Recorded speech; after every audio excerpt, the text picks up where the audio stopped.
thank you, President Pickle Antonio and the board. It's good to see familiar faces that have been part of this process and getting us here. Dr. Deagle, did you want to say anything before I power in? I know we Yes, thank you. That would be have a wonderful. loaded presentation. Welcome, Leslie. And we are just so appreciative to Redcon for their facilitation of our strategic planning process over the past 8 months. I'd also like to thank Mrs. Coates and Mrs. Horn for board representation throughout the entire process, as well as Mrs. Elliott, our assistant superintendent. I'm very excited for what Leslie is presenting this evening. Yes. All right. Well, thank you.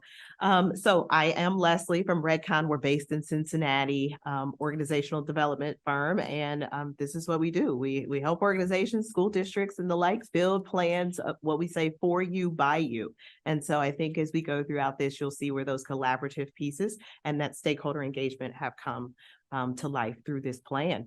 So I know this is an eye chart and that's okay, but this is just a visual to show you where we've gone in these 8 months. So we kicked it off by doing some district data reviews. So taking a look at some of the data you've already had as the district, such as the quality profile, the comprehensive mental health programming, also the panorama data. So we definitely use that information to really get an understanding for the current climate of the organization.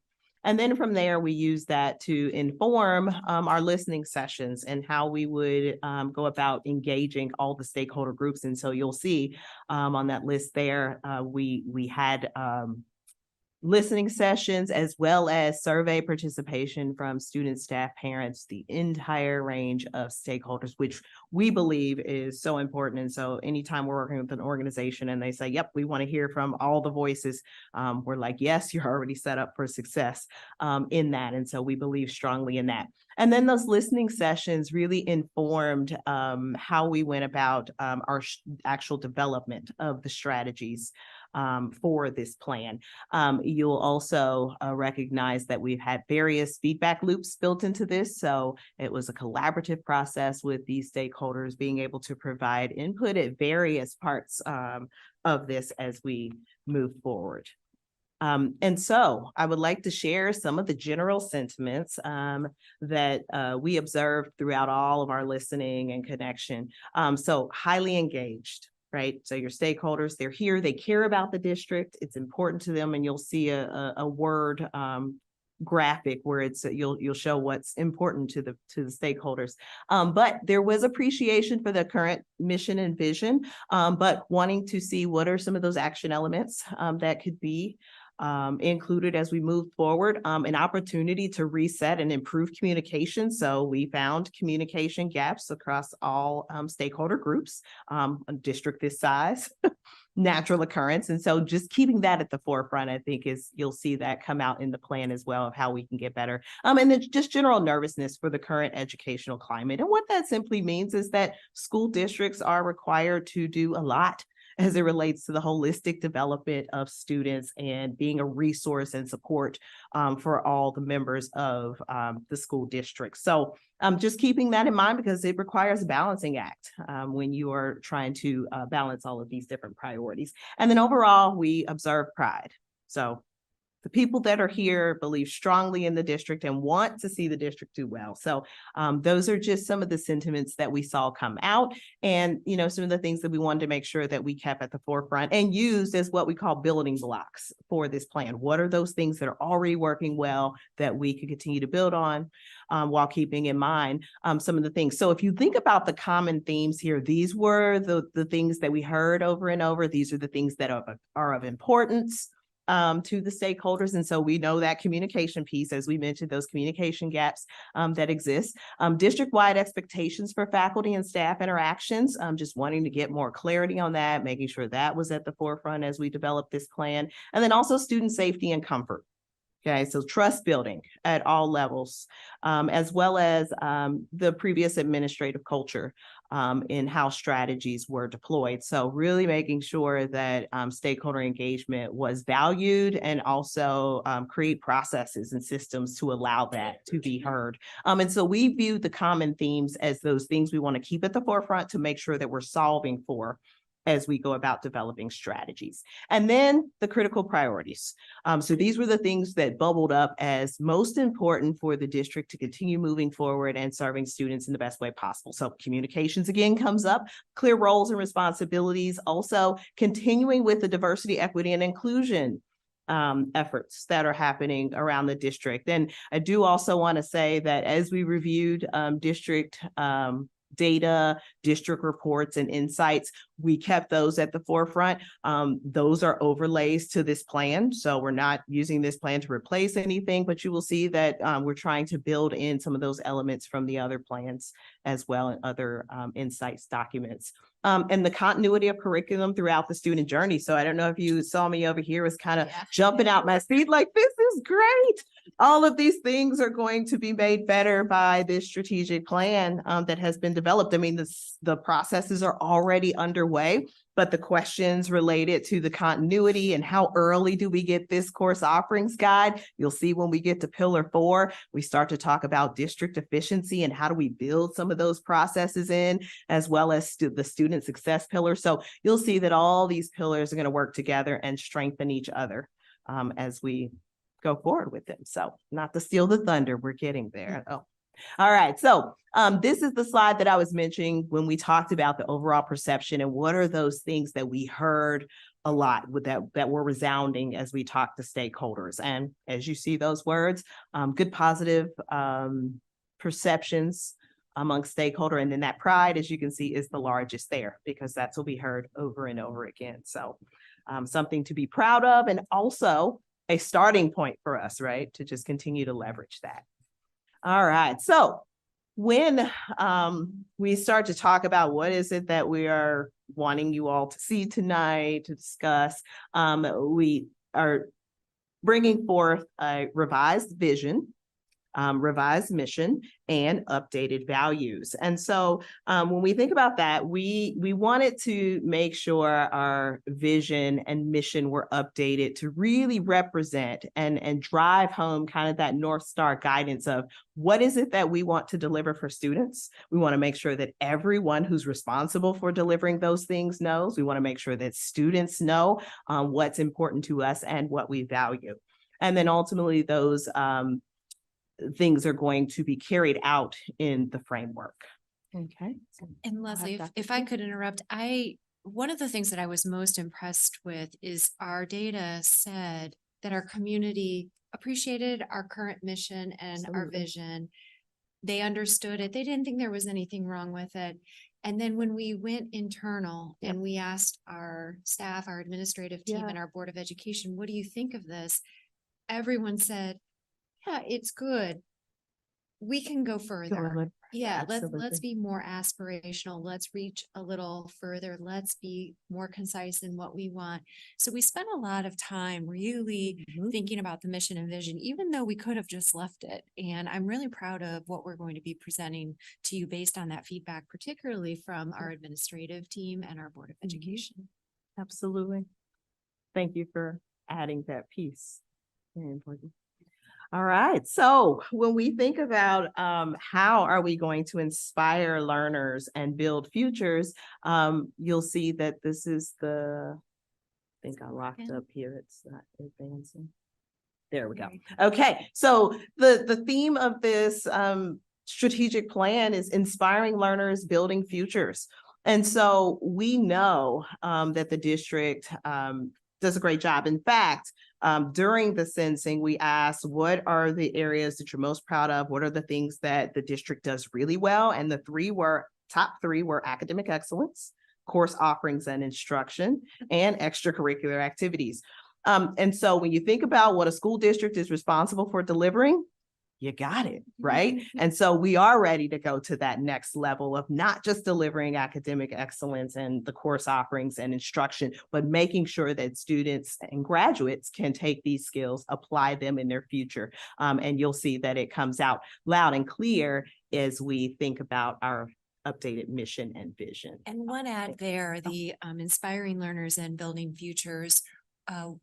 If you accept this strategic plan next week, we will be substituting our where students come first with this inspiring learners and building futures. Yes.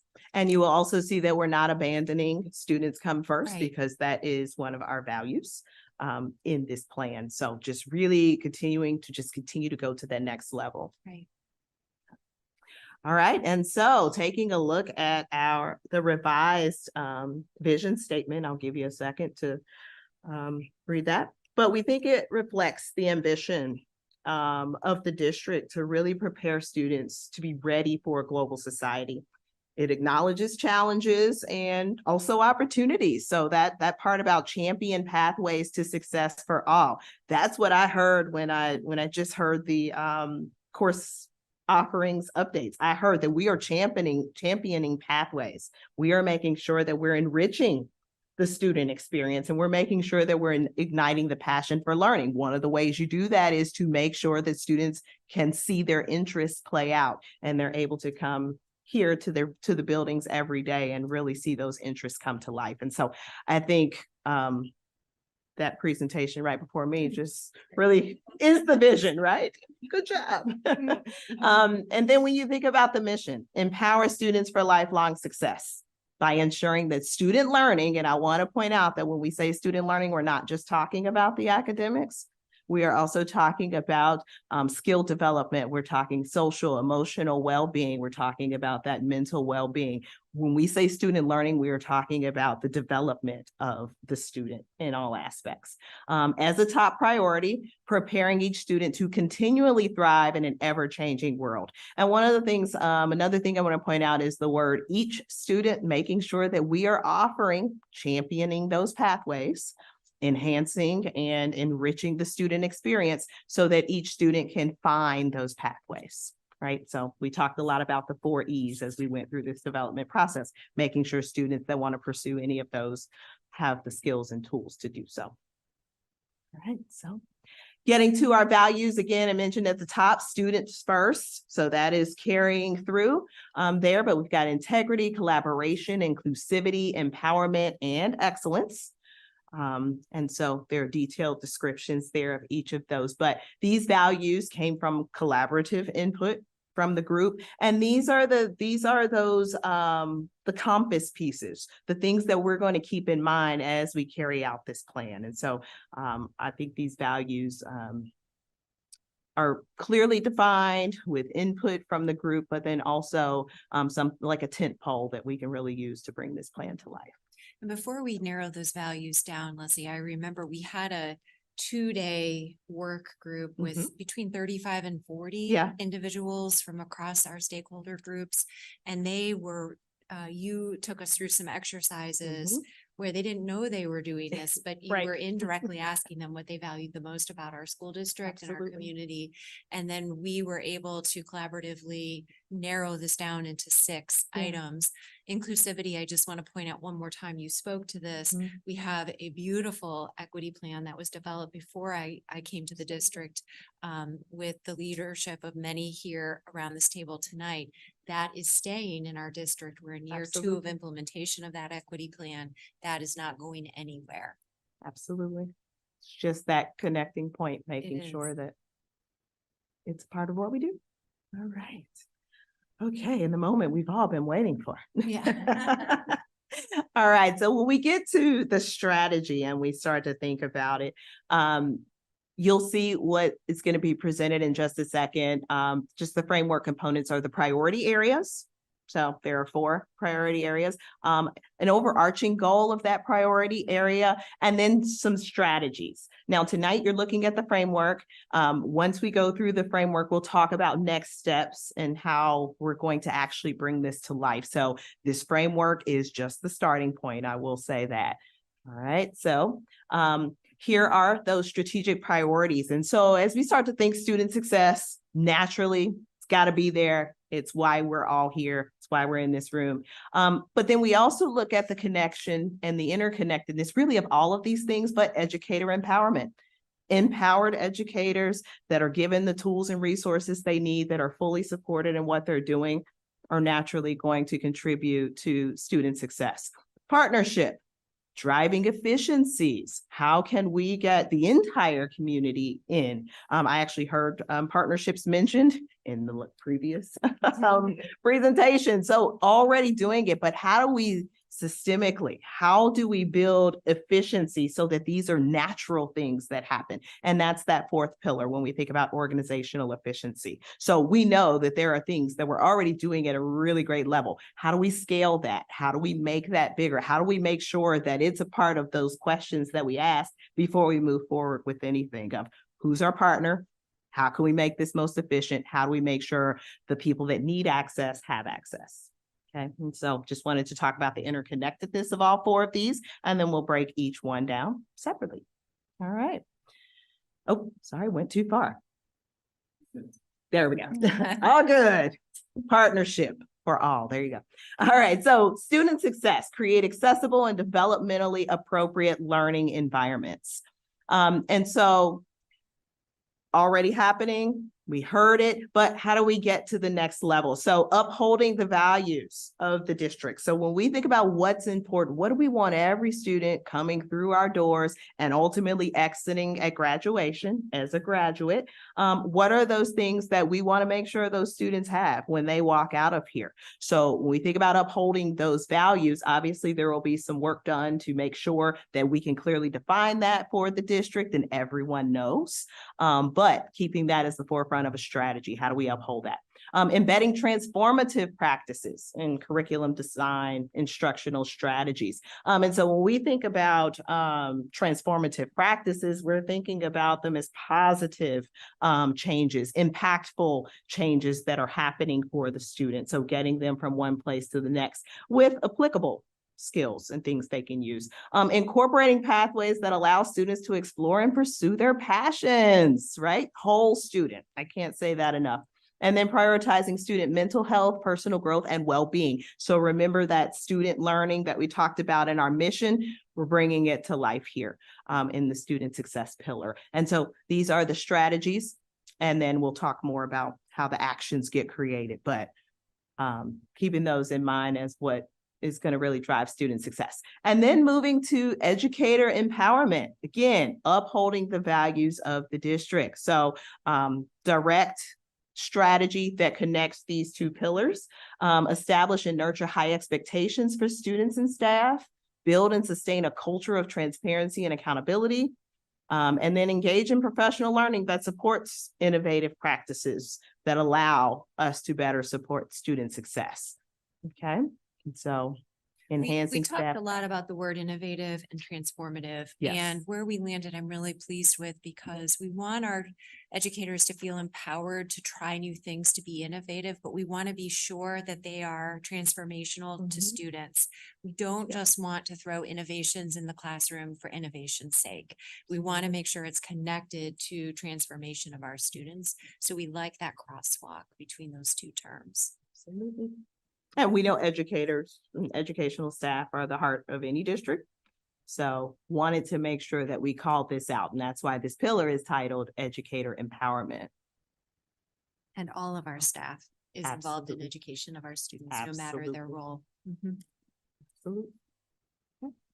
And then the third pillar, partnership for all, so fostering connection through communication and engagement. And so as we talked about communication being one of those areas where there are gaps that exist, you'll see that really playing out in partnership for all, but also in organizational efficiency as well. And so we want to provide avenues to share, consider, and act upon feedback.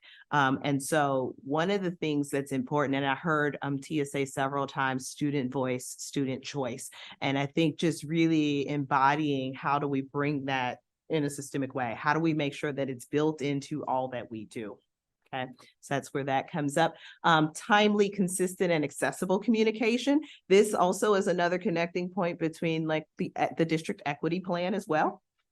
So making sure that everyone gets the communication that they need, right? We might say we push it out this way and that way, but making sure that we are really considering the needs of our wide stakeholder group and what they need for communication. Collaborating with students, families, and staff and the community to elevate the experience. And so when we go back to our mission, Remember, our vision, enriching the student experience. All of these things are laddering back up to our mission and vision. So we are seeing these things come to life every day. And so I think as we've gone through several iterations of this, I couldn't be more pleased with all these connecting points and those common themes and critical items that we kept at the forefront throughout the development. So another connecting point there. Cultivate partnerships that broaden the learning experience for students. And so, I think of something like fashion design and interior design, right?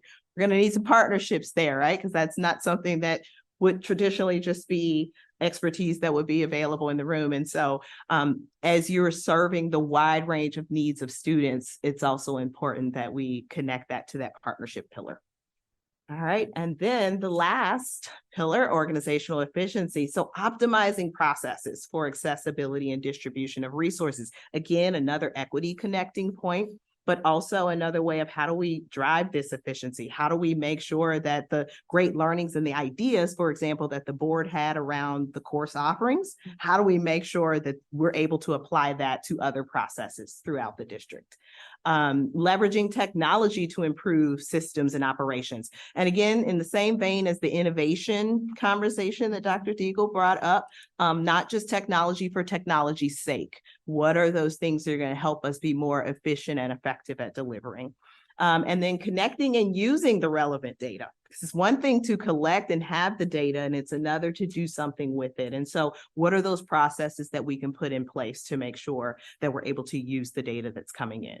And then staff retention and increased recognition, morale. And you might say, well, why isn't this part of an educator empowerment? Because we think that systems and processes are important to make sure that those things are meaningful and make sure that people have what they need. And there's also a connecting point to the data.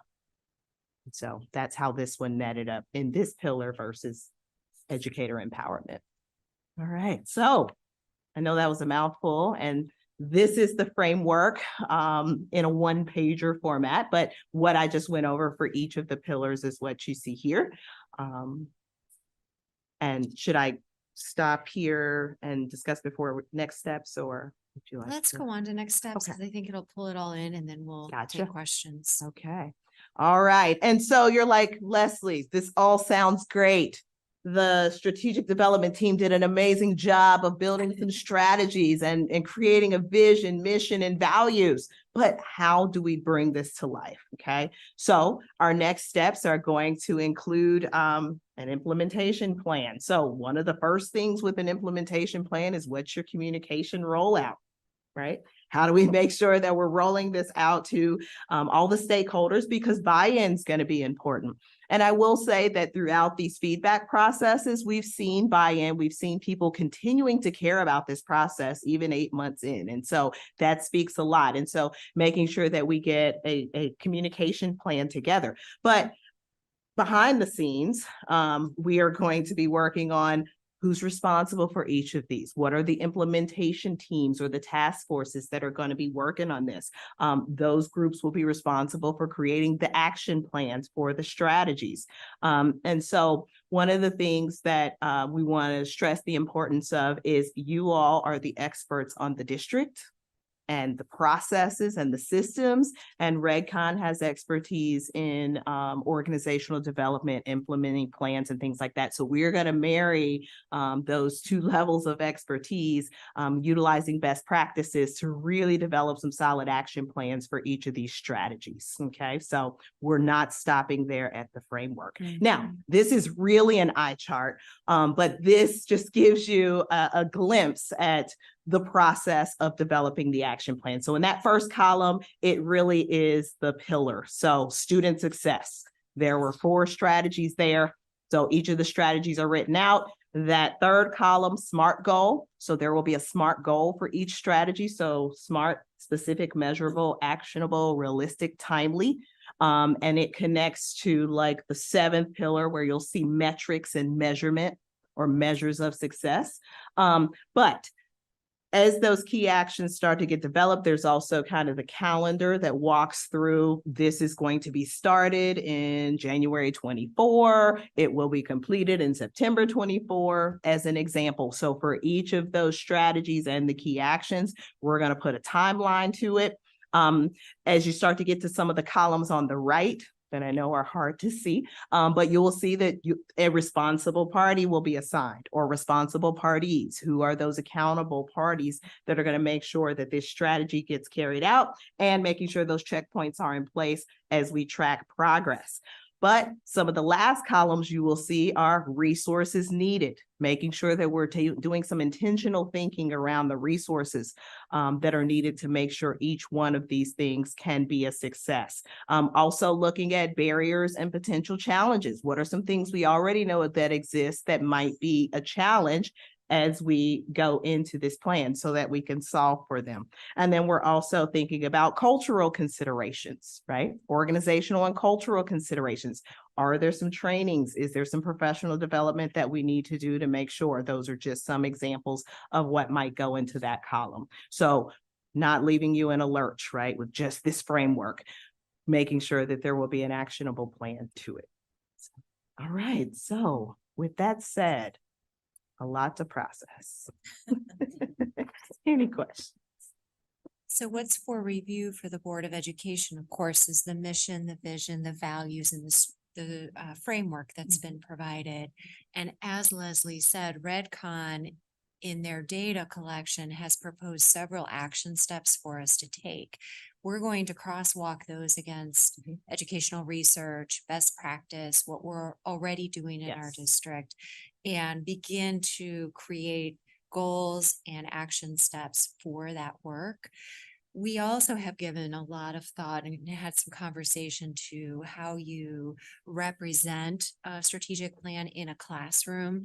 Many school districts use what's called an educator and a learner profile, which encompasses the aspirations that we have for our students to have attained before graduation or at graduation. And it's an additional document that can be incorporated into our instruction, visible in our classrooms, so that it's another way to represent to our community what we hold in high esteem, and what we will be promising through all of our efforts for our students. So, Mr. Manley. Okay, yeah, thank you so much. Well, I've done a little bit of strategic planning work, and so it was great to read through all this. And but it's even much better to hear your presentation. And I really like that you started off acknowledging the challenges that we have nowadays. I think education always has, and it's always been talked about, but now it's, you know, like fivefold or tenfold.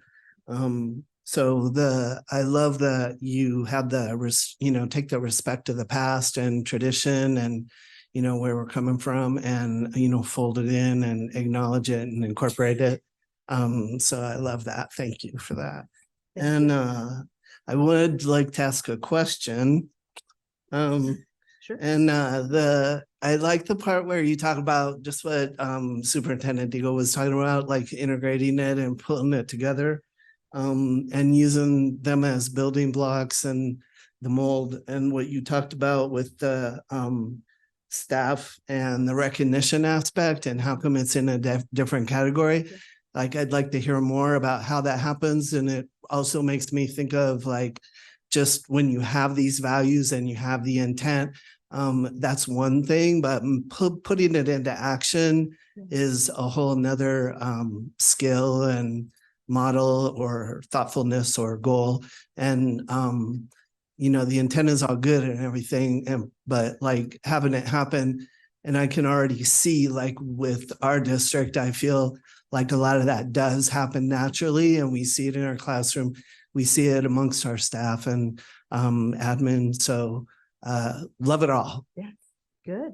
But I want to hear more about that, how that works, and how you make it into action. Okay, so I don't know if I could, it's not letting me go backwards. I just wanted to go, I'm gonna first address your question as it relates to organizational efficiency.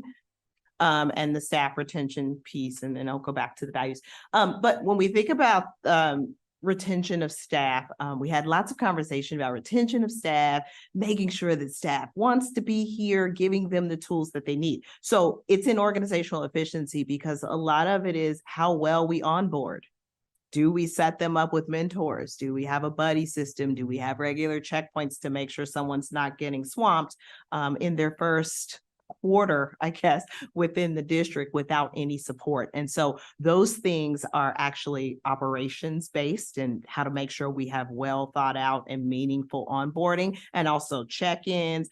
You talk performance reviews. So some of these things and some of those values even that you're talking about can be built into some of those regular check-ins and regular checkpoints to make sure those things are still being embodied. And then when we talk about values, a great example of being able to take our values, put something like a learner or educator profile is in the development of new course offerings, asking the question, is this student first? Is this inclusivity?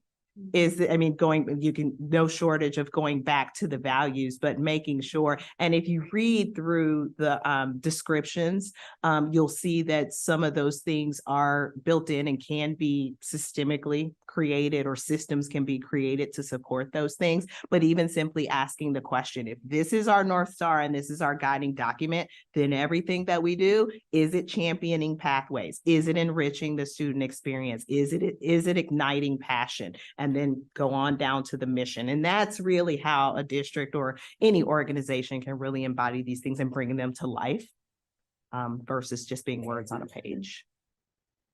Did I address your question? Oh, yeah. Yeah. Thank you very much. Great. Did you have a question? Oh, I couldn't tell. So no questions, because I've been part of this process from the beginning, but really just wanted to say, Leslie, and everyone we worked with at RedCon, it was an amazing partnership. You pushed us when we needed to be pushed. You guided us when we needed to be guided. The 2-day session with all of our stakeholders was energizing because you saw the passion that was in the room and the intent to just, how do we keep moving Gahanna-Jefferson district forward? And I think realizing what you said and getting from our listening sessions and the feedback and the survey that we're a great district, like we already know. Absolutely. And so how do we just keep growing and building and evolving in the right way for our students? So it's an amazing process. I'm looking forward to working with you more and our district, working and learning from you more. So I just wanted to share that. Appreciate the partnership. Well, thank you. And I appreciate all of your engagement. I know both you and Sue were integral members of that development committee. So thank you for speaking up. Appreciate that. Any other questions? Thank you for being here tonight. Thank you for having us. Appreciate you. It is exciting to be at this point in the process.